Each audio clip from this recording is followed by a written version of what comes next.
రైలొచ్చేసింది, ఎవరైపోతే మాకేం, మా గమ్యానికి మేం చేరిపోతే చాలనుకున్నట్లుండే ప్రయాణికుల మనస్తత్వాలు చూస్తుంటాం. అయితే సింహాచలం రైల్వే స్టేషన్లో ఓ మహిళ కళ్ళెదుటే జరగబోయే ప్రమాదంపై విశేషంగా స్పందించారు.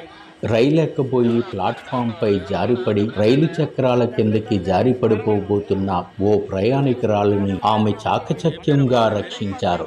విశాఖ సిటీ సింహాచలం రైల్వే స్టేషన్లో ఈ సంఘటన ఆ మహిళ మానవత్వానికి, ధైర్యానికి, సమయస్ఫూర్తికి తార్కాణంగా నిలిచింది.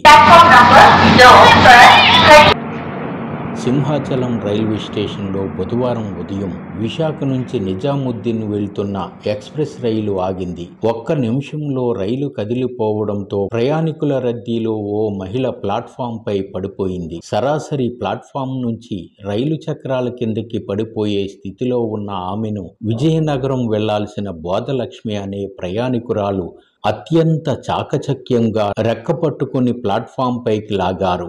ఏమాత్రం ఆమె వదిలేసిన ప్రయాణికురాలు రైలు చక్రాల కిందకి దొర్లిపోయి ఉండేవారు. సంఘటన ఇలా జరగడంతో రైల్వే పోలీసులు అప్రమత్తమై చేరుకున్నారు. ప్రాణాపాయం నుంచి బయటపడ్డ ప్రయాణికురాలను సురక్షితంగా రైలెక్కించారు.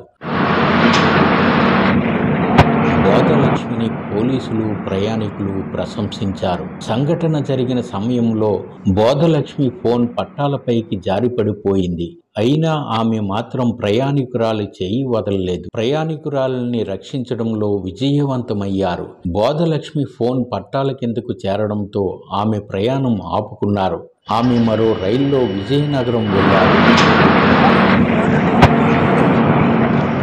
ఆమె ఇలా తోటి ప్రయాణికురాలని రక్షించడం కోసం చేసిన ప్రయత్నాలని అంతా విశేషంగా చర్చించుకున్నారు. ఆమె వివరాలు రైల్వే పోలీసులు తెలుసుకుని ప్రశంసించారు.